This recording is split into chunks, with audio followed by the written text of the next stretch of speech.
Boa noite, irmãos. Fico muito feliz, mais uma vez, de estar com os irmãos aqui. Conforme eu falei já, eu gosto muito de pregar. E, felizmente ou felizmente, o pastor estava ruim e me deu a chance hoje. Eu vou convidar os irmãos a abrir a palavra de Deus na carta de Paulo aos Filipenses, no capítulo 2, do versículo 5 a 11. Filipenses 2, de 5 a 11. Esse estudo eu fiz com os jovens. Como já estava meio engatilhado e foi um pouco em cima da hora, a gente está repassando. Eu peço desculpa aos jovens que vão ouvir pela segunda vez, mas aos irmãos vão poder ouvir. Vamos colocar de pé para ler a palavra do Senhor?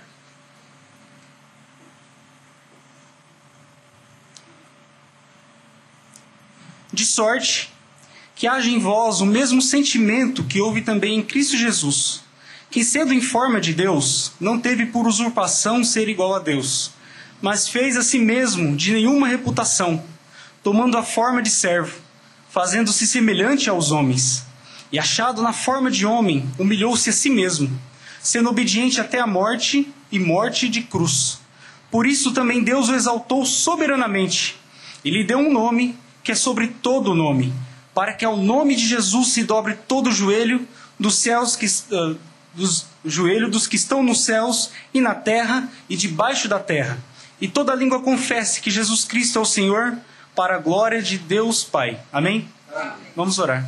Pai amado, Senhor da glória, te louvamos, meu Pai, por essa oportunidade de te honrar, louvar teu santo nome, estudar sobre teu Filho, Pai. Te louvamos, Senhor, porque é algo grandioso demais para nós, Pai. E diante dessa trecho da tua palavra, Pai, ficamos tão, Senhor, temerosos, Senhor, tão, Pai, admiramos a obra do teu Filho, nos sujeitamos a ela, Senhor, e isso nos compele a te amar e te servir, Senhor. Obrigado, Pai, pelo teu Espírito que nos revela Ele a nós.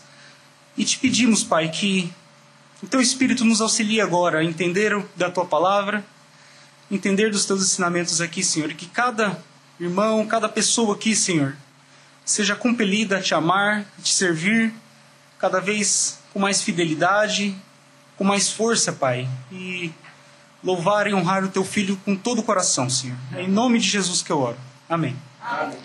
Pode se sentar, irmãos. Irmãos, Paulo escreveu essa carta para os filipenses num momento que ele estava em prisão, estava preso. Na carta ele cita as suas cadeias. Obrigado, Samuel.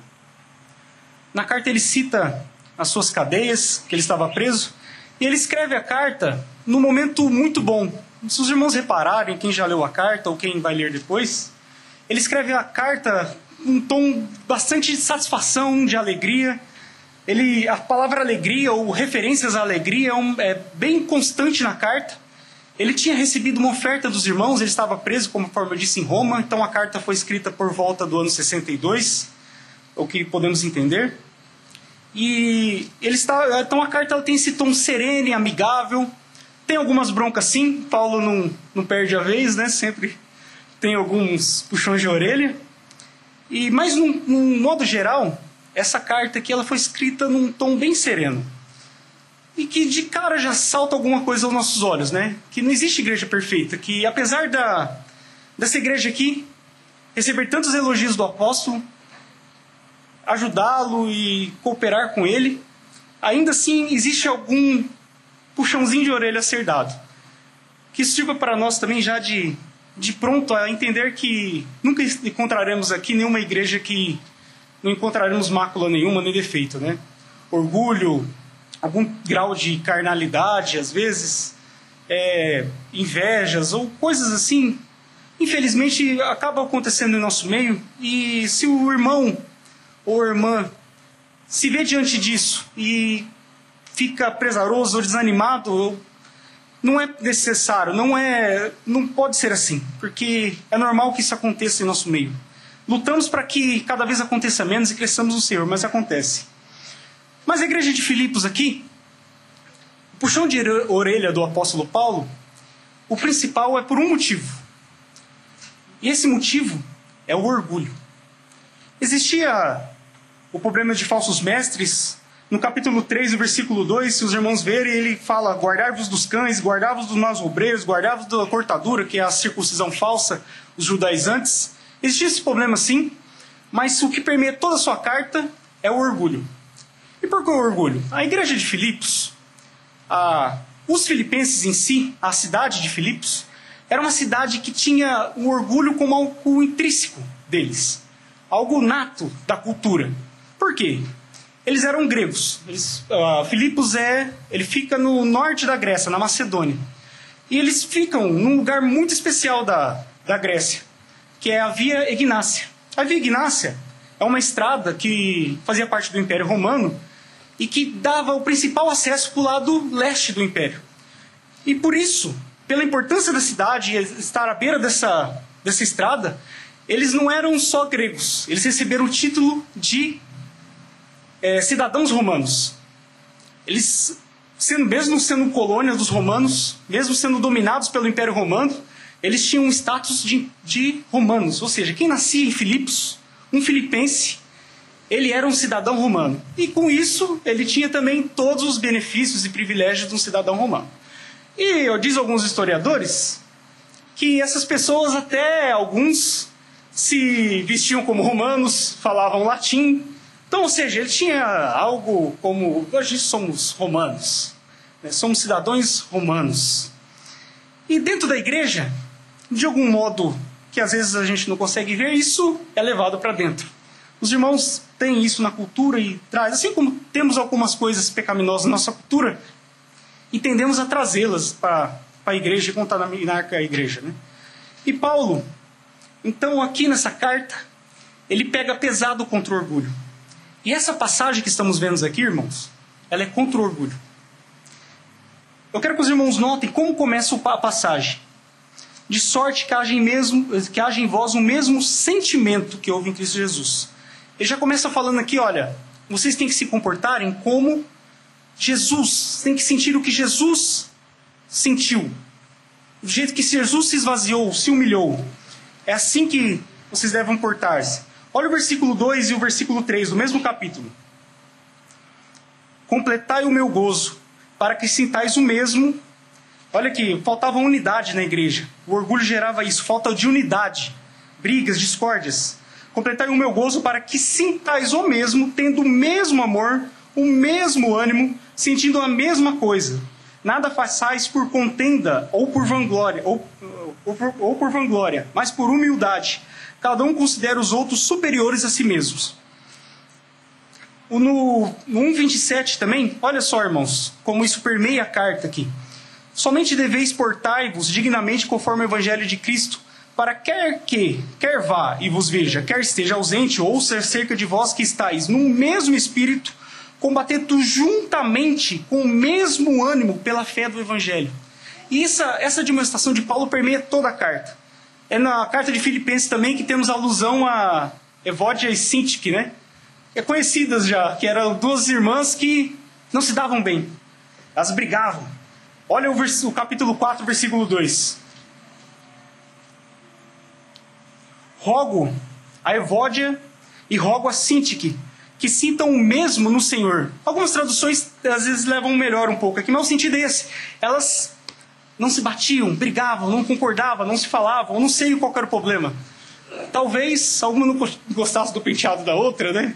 Ou achasse outra metida, alguma coisa assim. Essas coisas que as mulheres brigam. Mas elas brigavam. E as mulheres daqueles tempos tinham essas coisas, né? Hoje as mulheres não brigam mais. Mas as mulheres primitivas brigavam, discutiam, né? E os homens também. Mas, brincadeira, irmãos. Isso está presente no meio de nós, no meio do mundo.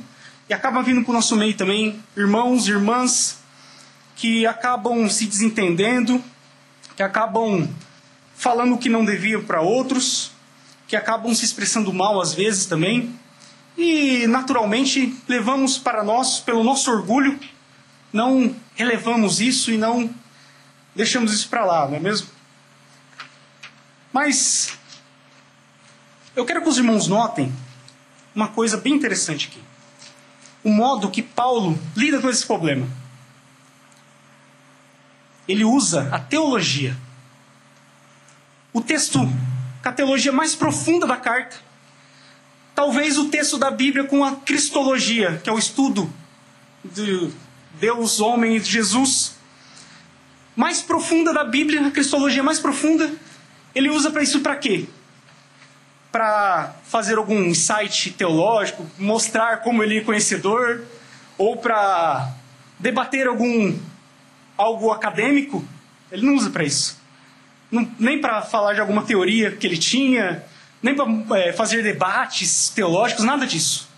Ele usa a teologia para resolver um problema prático na igreja.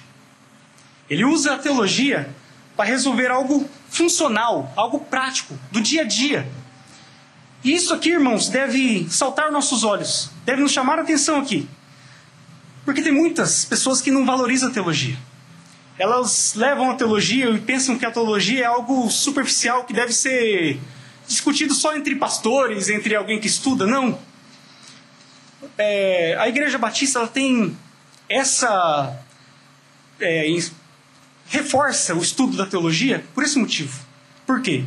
Porque a teologia ela é essencial para o dia a dia da igreja. Ela é essencial para o seu lar, para o seu dia a dia, para a sua família, para como você deve se portar diante do mundo. Você aprende de Deus, aprende a natureza de Deus, descobre como Deus é, como que ele se comporta, como que ele pensa.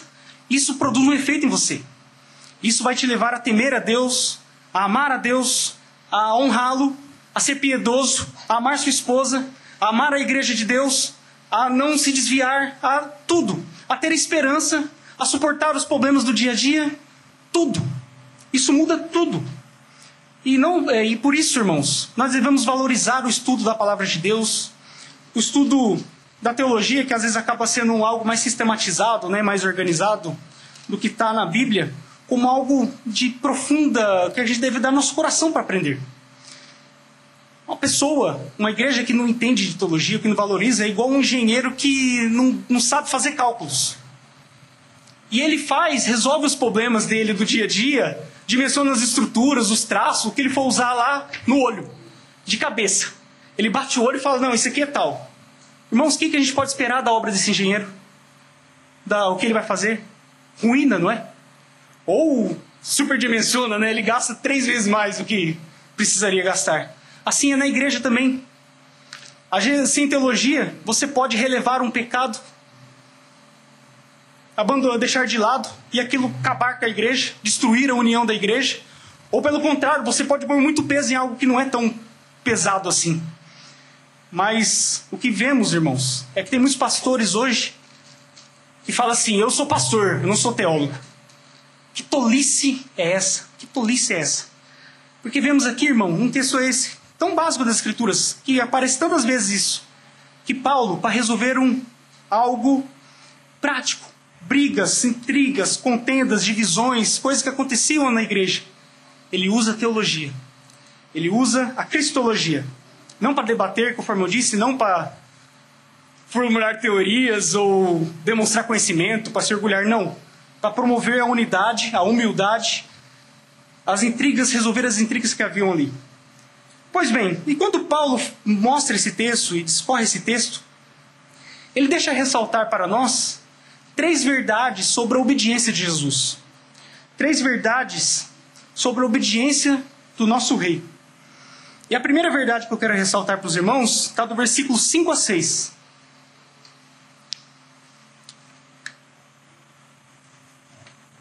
E é a seguinte: a obediência humilde de Cristo, do nosso Senhor, foi precedida por uma disposição sacrificial.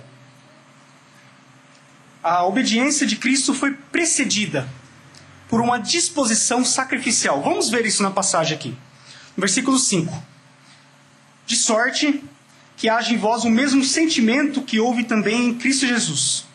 Irmão, sentimentos aqui, a palavra sentimento, ela não traduz muito bem a palavra que é usada no original aqui, que é fronel.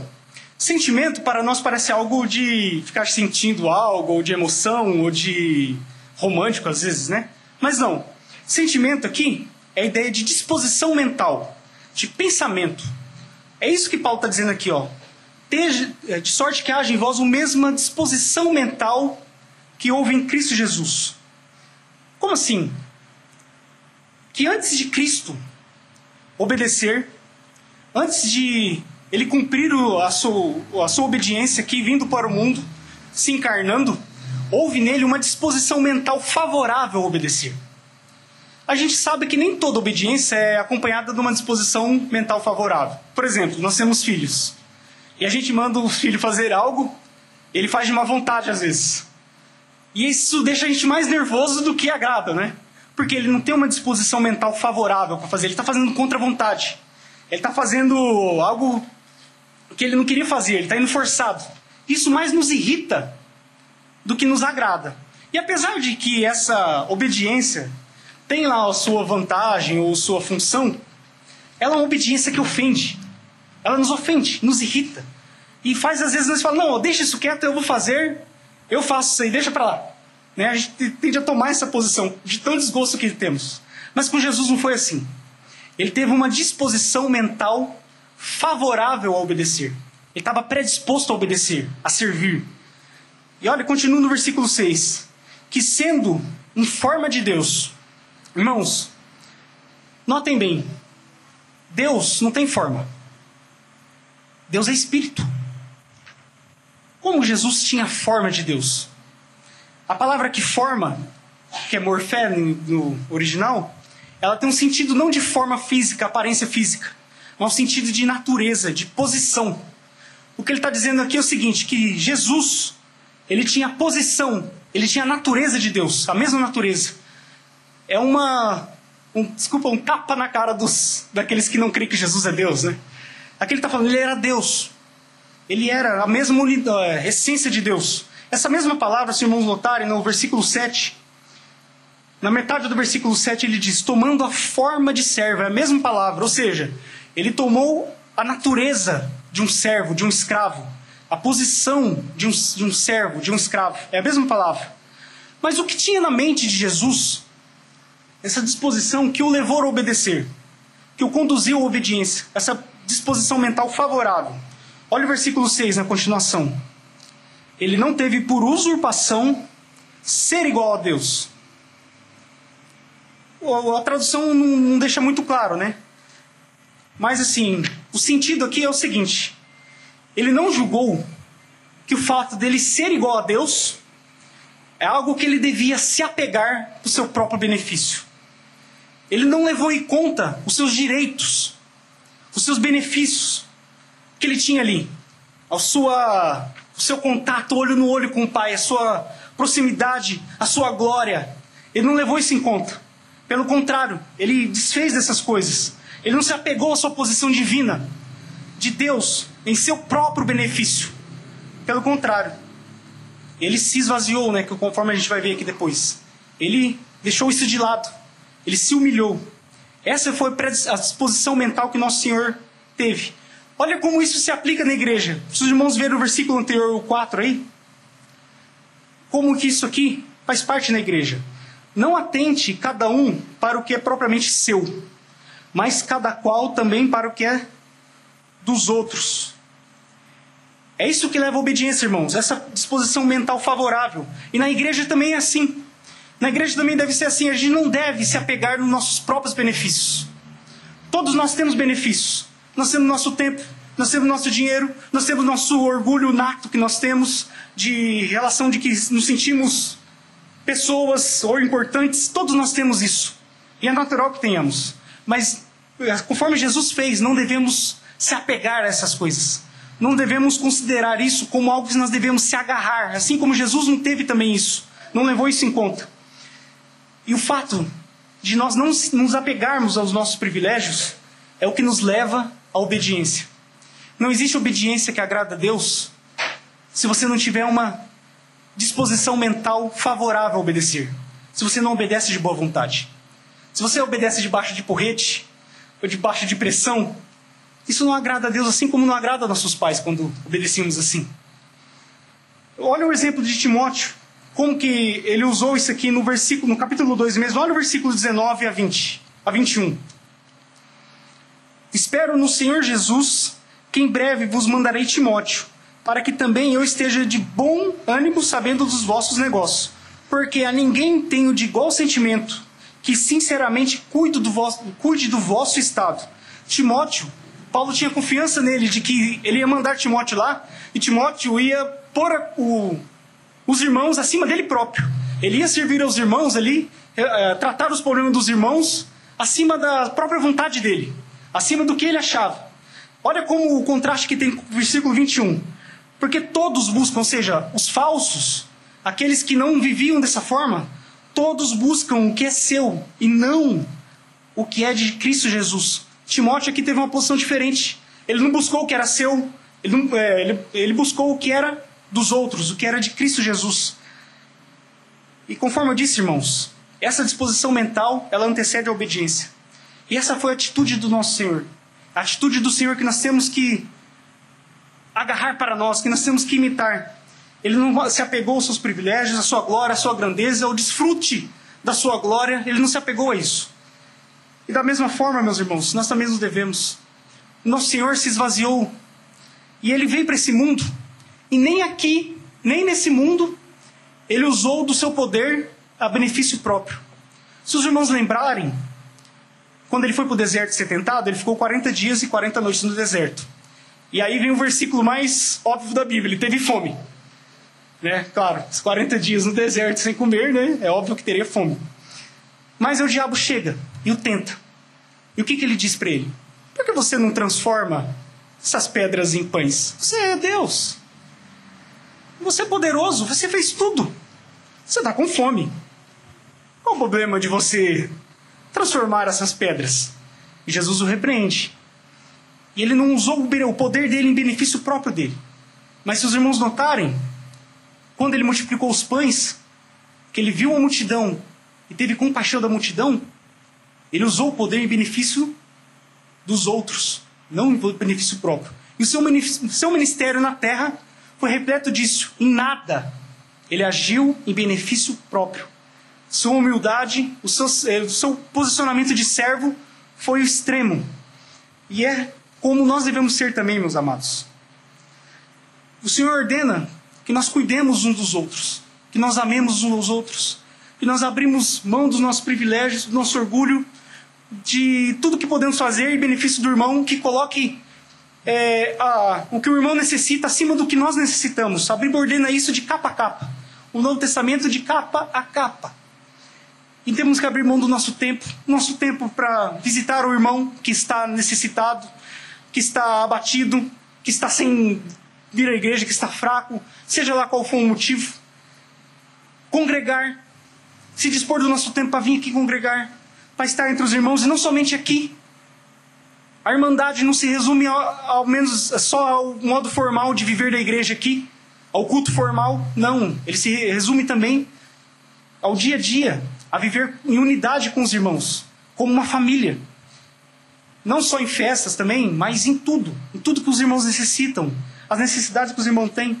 Nós somos chamados a abrir mão do nosso lazer, a dispor do nosso dia, para realizar as tarefas que temos com a igreja, nossos compromissos, não só com os irmãos, mas com as tarefas do dia a dia da igreja, as necessidades da igreja, os irmãos que servem nos ministérios, o irmão Manuel como tesoureiro, tantos outros, o pastor elaborando as mensagens e fazendo suas atividades, sabe disso. E não somente eles, todos os irmãos têm obrigações que vão além do templo, que vão além dessas quatro paredes aqui. E temos que dispor do nosso tempo, do nosso lazer, do que temos para isso. Temos que dispor do nosso dinheiro. São todos privilégios nossos, irmão. Tudo que Deus nos deu, e Ele nos chama, Ele nos manda que obedeçamos e ajudemos aos irmãos, contribuemos na igreja com nossos dízimos, ofertas, com causas de outras igrejas até, que vemos que necessitam disso. São todas coisas que vão além da nossa benefício próprio. não nos beneficiam diretamente, mas beneficiam o corpo de Cristo, beneficiam nossos irmãos. E nós somos chamados a isso. E você, quer servir ao Senhor? Quer servir a Deus como Jesus serviu? É assim que você se propõe? Que é assim que os seus votos com o Senhor são assim? Então é necessário que haja na sua mente, meu irmão, uma disposição mental favorável a obedecer. Uma disposição mental predisposta, que obedeça de boa vontade, não de má fé como o menino teimoso que vimos lá, que eu comentei, que faz o pai irado castigar. Não. Que nosso Deus não seja necessário Ele nos castigar para obedecer. Que obedeçamos de bom grado, assim como nosso Senhor nos ensinou, assim como Ele obedeceu. Temos muitas vezes, irmãos, tentação de não comparecer na igreja, de não vir aqui participar, de não nos unir, às vezes que nem festas que tem e tal, nos unir com os irmãos, seja lá qual motivo for. Talvez o irmão está chateado com alguém, ou tem alguma brincadeira que algum irmão não gosta, aí já está chateado com aquilo, ou não sei, seja mil motivos qualquer, mas Deus nos manda ter união com os irmãos. Né? E nós não podemos ceder a essa tentação, porque existe uma teologia satânica hoje, irmãos, que diz que você pode ser crente e abrir mão da igreja, que a igreja não tem importância nenhuma, que essa instituição aqui é coisa de homens, não é coisa de Deus. Não, isso aqui é coisa de Deus. Deus que fundou a igreja, Jesus estabeleceu a igreja. E se você faz parte dela, e você tem que fazer parte dela, se você crê no Senhor, você tem que estar em união com a igreja, em plena união e comunhão com a igreja. E o que temos hoje aqui, hoje que celebramos o sacrifício do nosso Senhor, e anunciamos até que Ele venha, é a nossa união que celebramos aqui com Cristo, da igreja com Cristo, e a nossa união entre os irmãos também. Tudo a igreja de Cristo. Isso que eu quero pôr nesse ponto aqui, que Jesus Ele obedeceu com uma disposição mental favorável. E se você não tem uma disposição mental favorável, você não vai obedecer. É necessário que você ore ao Senhor, peça essa disposição, que obedeça de bom grado, que tenha uma disposição favorável a obedecer. Sem isso não há obediência verdadeira. Não agrada ao Senhor. E o segundo ponto que eu quero ressaltar aqui, do versículo 7 a 8, é que a obediência humilde de Cristo foi manifesta numa humilhação extrema. A obediência humilde de Cristo foi manifesta numa humilhação extrema. Olha o versículo 7. Mas fez a si mesmo de nenhuma reputação. Algumas traduções colocam que ele se esvaziou, outras colocam como ele se anulou, todas estão corretas. É esse sentido mesmo. Ele se desfez de tudo aquilo que ele podia ter. Ele se esvaziou, ficou vazio. Mas é importante, apesar de não ser o tema que estamos falando hoje, é interessante de notar aqui que muitas pessoas pegam esse versículo para falar que Jesus se esvaziou dos seus atributos de divindade. Isso no versículo, o texto não está falando disso. Existem várias teorias kenoses, que o verbo esvaziar que está aqui, kenosis, né? Ele nomeia uma parte da cristologia que é a kenosis do Senhor. Existem várias teorias. Aí uns dizem que o Senhor abriu mão dos seus atributos. Que, por exemplo, ele abriu mão da sua onipresença quando ele veio aqui. Então ele se esvaziou da sua onipresença. Ou que ele abriu mão da sua onisciência. Quando ele diz, por exemplo, esse dia e hora ninguém sabe, só o Pai. Né? Só que não é isso que o texto está dizendo. O texto não está falando de esvaziamento da sua divindade, da sua essência. Não. Ele se esvaziou da glória que ele usufruía, da sua posição que ele estava lá. É isso que o texto está dizendo. Ele se esvaziou do desfruto da sua grandeza. Disso que ele se esvaziou. Ele se despojou, abriu mão dos privilégios que ele tinha. Ele tinha diversos privilégios. Comunhão plena com o Pai. No governo do universo. Tudo. Todo o poder. Tudo lá. E ele se esvaziou dessa posição. Irmãos, essa doutrina aqui, ela é, conforme eu já disse, ela é extremamente aplicativa na igreja. O que Paulo está dizendo aqui é o seguinte: Jesus se esvaziou. Esvazie-se você também. Abra mão dos seus privilégios. Se anule. se faça zero a sua reputação. Não se preocupe com a sua reputação. É isso que Paulo está dizendo aqui. Se esvazie. Faça de você nada. Não ligue para o seu orgulho. Abra mão do seu orgulho. Não leve em conta nenhuma ofensa, nada. Lógico que algumas vezes somos ofendidos, né, irmãos? Não que temos que revidar, mas talvez corrigir o outro irmão. Mas o que Paulo está dizendo aqui é que não podemos, meus amados, abrir mão de conviver com a igreja por causa de nós mesmos. Por causa do que a gente não pode relevar, não pode abrir mão disso. Nós temos que se anular, assim como nosso Senhor se anulou, se esvaziar, assim como Ele se esvaziou. Irmão, o homem vazio, ele é o contrário do orgulhoso. Porque o orgulhoso, conforme nós temos no dia a dia, ele é cheio de si, não é? Ele tem pompa, peito estufado, nariz erguido. Mas o homem humilde não. É o contrário disso, ele não se apega aos seus privilégios, ele obedece ao Senhor. Jesus se esvaziou dessa forma. Meus irmãos, eu nunca estive nos Estados Unidos, não sei se é o meu irmão, meu pai teve. Ele falou, ele foi lá a trabalho uma vez, e disse que o país é algo maravilhoso.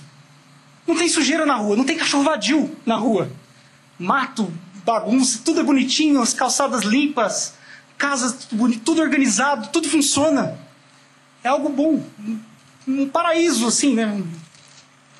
No sentido bem abaixo do que nós entendemos de paraíso, né? Graças a Deus. Mas, irmãos, eu usei esse exemplo com os jovens. Muitos aqui conheceram o pastor Calvin. Ele é um americano que veio trabalhar aqui no Brasil na obra do Senhor, como missionário. Ele abriu mão de poder viver na sua nação, da sua língua, e veio para cá. E não somente isso, ele não veio aqui passar uma temporada. Ele tem seu túmulo aqui hoje. Que eu quero, longe do esvaziamento do nosso Senhor, mas é uma aplicação disso. Em obediência ao Senhor, ele abriu mão dos seus privilégios. Ele abriu mão do que ele podia desfrutar, da sua língua, da sua terra, do seu trabalho que ele podia ter lá, desenvolver, ganhar melhor, viver num lugar com menos violência, por exemplo, com menos medo, talvez. Alguns privilégios que ele tinha. E ele abriu mão para servir. Mesmo quando esteve doente, se tratou por aqui mesmo, né? Ele podia abrir mão desses privilégios. Mas a obediência ao Senhor, ele não fez. E nós também, isso é um exemplo, mas nós também temos muitos privilégios que podemos abrir mãos, irmãos, e se esvaziar. E o texto continua aqui, e ele nos conta de como que foi que Jesus se esvaziou. Como que ele se anulou? Como que ele fez de si mesmo nulo? Olha o versículo 7. Tomando a forma de servo. Forma aqui, como a forma disse antes, é a mesma palavra de forma de Deus. Ou seja, ele tomou a natureza para si de um servo, de um escravo judeu. Ele desceu da glória, do trono da sua grandeza, da sua majestade, e veio aqui como um servo. Ele serviu aos seus, serviu à nação de Israel, serviu ao Pai. Tudo que ele fez foi em serviço a outros, nada em seu benefício, conforme eu disse. Meus irmãos, conforme eu disse, ele não tinha só a aparência de um servo, ele tinha a natureza de um servo. Né? Ele não possuiu nada nessa terra, conforme eu disse também. Até o burrinho que ele entrou em Jerusalém foi emprestado. Nada, ele não tinha nada. Tudo foi em serviço. Foi assim que ele viveu. E olha o versículo 7, continua falando desse esvaziamento dele. Fazendo-se semelhante aos homens. Essa palavra semelhante aqui, alguns usam de forma muito perigosa na história da igreja. Que semelhante pode parecer assim, que ele era parecido com o homem. É uma heresia que chama docetismo isso. É que seu desenvolvimento como gnosticismo e tal na história da igreja. Mas não, meus irmãos. Quando ele diz semelhante aqui, a palavra que ele está dizendo aqui é que ele era exatamente igual aos homens. Ele era homem. Ele foi homem 100% homem. Ele veio, ele era Deus, no desfeito da sua divindade, continua com Deus, e 100% homem também. É algo que nós não entendemos na nossa natureza carnal. É difícil entender isso. Nós começamos a prescrutar essas coisas e nossa mente é limitada. Mas ele viveu aqui com a forma física de um homem, totalmente como homem, irmãos. E isso para o Senhor que significou se esvaziar. Como que ele se esvaziou? Sendo homem. Ele era o Criador e se tornou a criatura. Ele se tornou aquele que ele próprio criou. Ele se tornou o homem. A gente tem uma ideia muito errada, muitas vezes, dessa humanidade do nosso Senhor. E é importante, irmãos, se nós entendemos isso corretamente. Eu vi um senhor uma vez dizer que Jesus era carpinteiro. Mas eu imagino assim, o homem dizendo. Ele estava fazendo uma cadeira, aí quando todo mundo saía de perto, ele falava assim, e haja a cadeira. E a cadeira ficava pronta na hora. Né? Ou seja, que ele vivia usando seu poder para fazer suas tarefas. Conforme Jesus, ele não viveu assim. Ele experimentou a essência da natureza humana completamente. Ele martelou seu dedo com martelo, igual nós martelamos, trombou o dedinho da cama na beira da cama, igual nós trombamos também, e agonizamos ali. Irmãos, a experiência completa. Ele suou. Ele não flutuava quando andava nos desertos, na areia. Ele sujava seus pés, suava. Fedia igual nós também, com suor. Tira da mente disso vocês, irmãos. Discutimos isso outra vez no churrasco, né? E, irmãos, que tendência que nós temos de ver errado a natureza do nosso Senhor. Ele sofreu igual nós, teve sede, teve fome, passou dificuldades. A mesma experiência que temos na natureza humana. Foi abandonado, desprezado, se sentiu traído. Assim como nós nos sentimos traídos também, seus discípulos o abandonaram. A mesma coisa que passamos, ele passou. E Hebreus diz que isso faz com que ele seja o sacerdote perfeito, que nos entenda, que sabe o que é ser, o que é padecer. Ele conhece nós e pode nos atender também de melhor forma por causa disso. E o texto continua no versículo 8, não quero sair do texto. E humilhou-se a si mesmo, sendo obediente. Irmãos, esse é o ponto central da passagem. Como que ele se humilhou? Sendo obediente. A obediência é o fator central do seu auto-esvaziamento aqui. É importante a gente entender isso. E se esvaziar não basta ser humilde. Eu sou humilde na minha mente. Não. A humildade verdadeira, ela resulta em obediência. Ela resulta em obedecer ao Senhor. É uma humildade obediente. Uma obediência humilde. Isso é o sentido correto. Nós temos uma falsa humildade. Eu falei isso outras vezes aqui, hoje na nossa cultura, não temos? As pessoas que valorizam a humildade, só que é uma humildade vazia, mentirosa. Eu conheci uma moça que ela dizia, ela é uma menina de 19 anos, bonita de postura e tal, e ela andava meio encurvada. E o namorado dela falou, você é tão bonita, né? Por que você não põe uma postura de mulher, né? Anda mais assim. Falou, não, é que as pessoas que andam eretas assim, elas se mostram arrogantes. A gente tem que ser humilde e andar encurvado. Olha a definição da mente dela de humildade, irmãos. Que longe que está. Porque quando você conversava com ela, quando tinha alguma desavença, alguma coisa, você percebia que não tinha humildade nenhuma. Ela nunca ouvia ninguém, nunca dava o seu ponto de vista abaixo do outro, nunca acatava para si algo que ela discordasse de outro, nunca relevava nada. Não existia humildade nenhuma. É a humildade exterior. É assim a nossa cultura vê. Mas a humildade verdadeira, ela consiste na obediência. E qual obediência? A obediência do que o nosso Senhor nos mandou fazer aqui, na palavra. A imitação dele. Você quer ser humilde?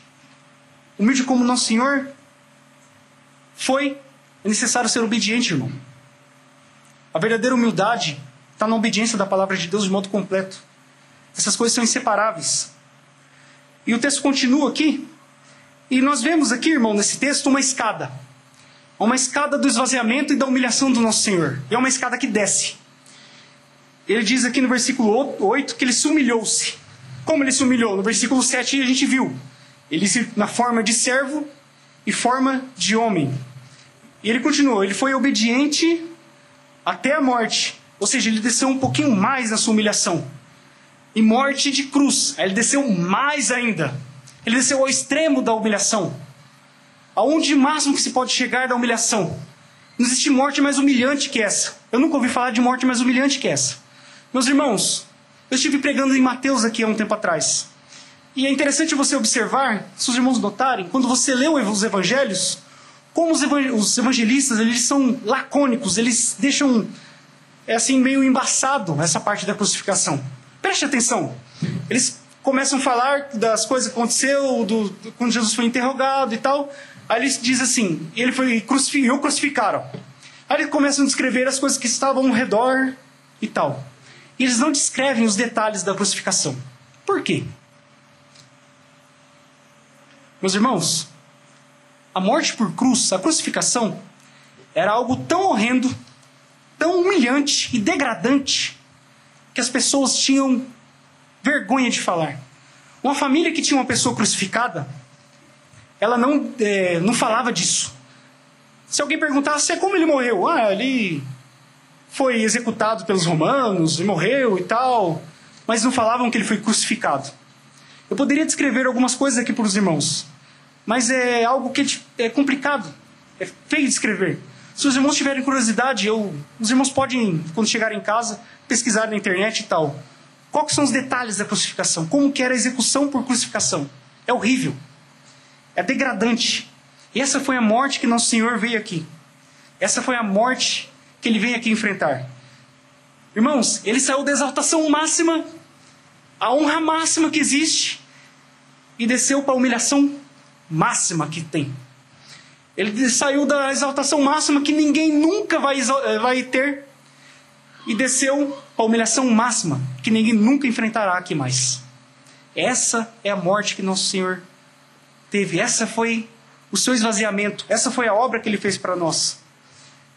Meus irmãos, o que nesse contexto aqui, nessa passagem, significa ser obediente? A gente pode ser obediente cumprindo a lei, né? Por exemplo, não matando, não roubando, não adulterando, não tendo inveja, e as coisas morais que a Bíblia nos ensina, que temos que fazer. Mas, quando a Bíblia fala aqui da obediência do Senhor, Ele não está falando nesses termos. Aqui Ele está falando na obediência no sentido do seu ministério. Essa é a obediência que está dizendo aqui. Ele está dizendo que Jesus foi obediência no cumprimento das suas funções messiânicas.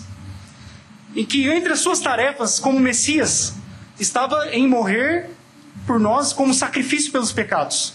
Ele foi cumprindo essas tarefas uma a uma. Ele se batizou. Em Mateus ele vai descrevendo isso bem claro, né? E ele fez isso para que se cumprisse o que foi dito pelos profetas e tal. Ele vai pondo várias vezes isso. Essa é a obediência que Jesus foi tendo. Ele cumpriu passo a passo aqui até ele ser o Messias perfeito.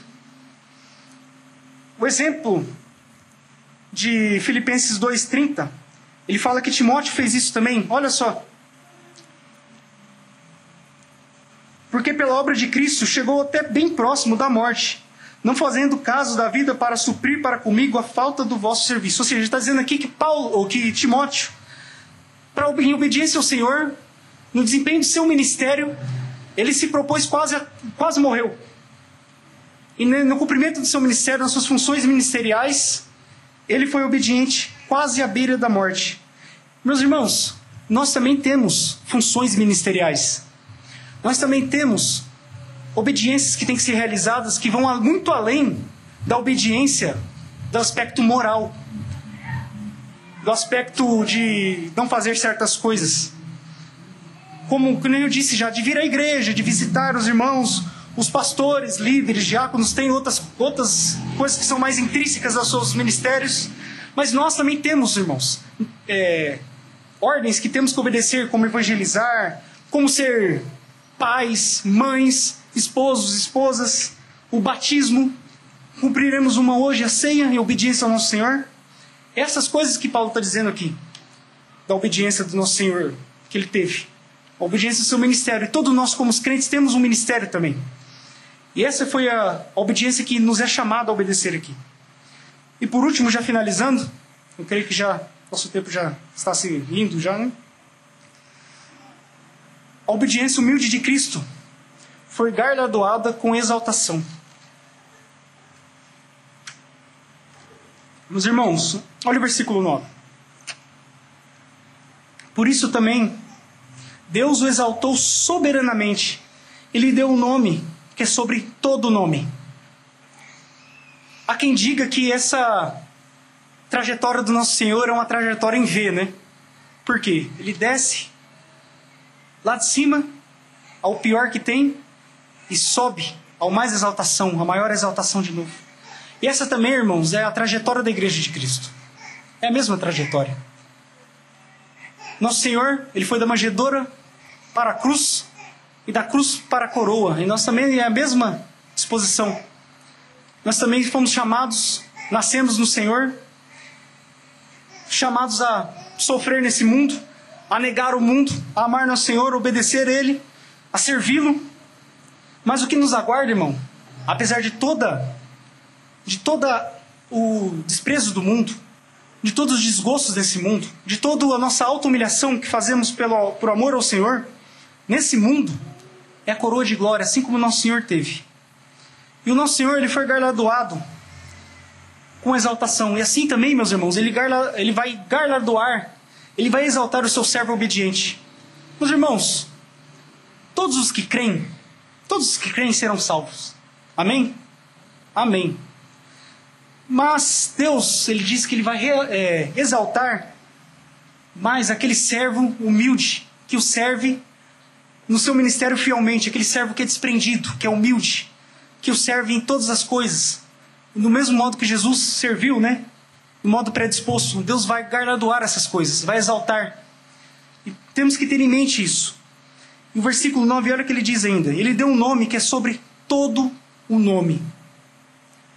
Meus irmãos, nós não devemos ficar preocupados com o nosso nome. Muitos nós nos preocupamos com o nosso nome, né? O que vão pensar de nós, ou seja lá qual o que vai ser da gente. A gente não deve se preocupar com o nosso nome, porque é Deus que cuida dos nomes. É Ele que exalta os nomes. É Ele que coloca quem está acima de quem. Você não deve se preocupar em se aparecer ou desempenhar o seu ministério de forma a ser visto pelos outros. Ou conforme Jesus exemplifica no Sermão do Monte, de orar à vista de todos, né? Querer fazer as coisas para que os outros vejam. Que é Deus que irá exaltar os nomes. E pelo contrário, se você exalta o seu próprio nome, o Senhor fala que vai rebaixar o seu nome. Ele que cuida do nome. Irmãos, que essa mesma obediência do Senhor, essa obediência humilde do Senhor, nos humilhe também perante Ele. Que nós vivamos dessa forma, humildes, se dando de forma desprendida ao seu ministério, porque seremos galardoados, irmãos, com exaltação um dia. Para terminar, o versículo, no capítulo 3, versículo 20 e 21.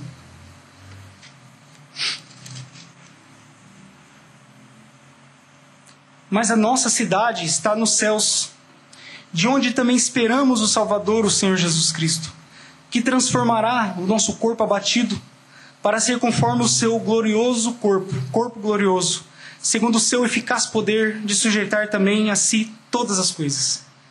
Irmãos, que estejamos ansiosos também por esse glorioso dia. E conforme nós dizemos, né, o nosso Senhor ordenou que sua ceia, quando realizamos também, anunciamos a volta do nosso Senhor, que Ele virá e que irá transformar o nosso corpo abatido, nosso corpo humilhado, desprezado, num corpo glorioso, e irá exaltar o nosso nome também conforme a obra de cada um. Amém, meus amados? Amém. Irmãos Aris?